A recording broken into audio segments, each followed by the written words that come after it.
I noticed that he was in. Matter of fact, one of the first times I noticed he was in some weird shit is we was in a room, right? In the room that we was in, there was actually weights in there. So me and one of my close brothers that's locked up right now, we was lifting weights, and he came in the room with a Polaroid camera, and he was on some old, oh, take your shirt off, let me see your muscles, and we flexing our muscles because you got to keep in mind we was like 11, 12 years old at the time, flexing our muscles, like seeing who got the biggest muscles, and he's gassing us up. So then when he walked out of the room, we looked at each other and was like, yo, you seen that episode of Different Strokes with Arnold and Dudley when they was in the store with the guy and he was trying to get them to take their shirts off?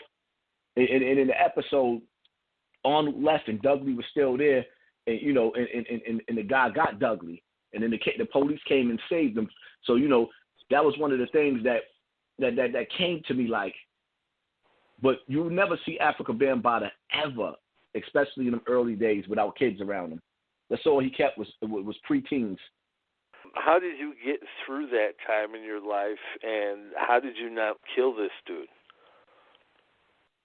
The thing that I kept trying to explain to people growing up was like, for one, I was broken in, being molested before I even came around him, so it was a normal to me. And Bronx River was so dangerous, and me not having my father around, then living in the house with an abusive mother, because my mother was like off the hook. I love my mother. She wasn't I wouldn't say she was a bad mother, but parents in general, in them times, just dished out ass whippings. Don't do what I say. Don't, do what I say. Don't say what I do. Whip your ass.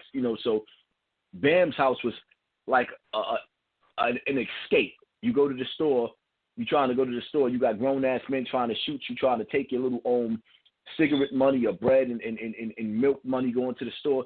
So it was like I also went to Bam for like protection because I ain't have nobody to protect me. My father wasn't there, and Bronx River was dangerous. So Bam would take advantage of the environment that we was living in, having broken homes, not having single parents. Some of the parents was on drugs, which my mother wasn't on drugs at all, but a lot of the parents was on drugs. This man, you got to keep in mind, this man was rich, and he stayed in the hood. Turn into you, like rebelling and eventually getting into trouble yourself? Oh, most definitely.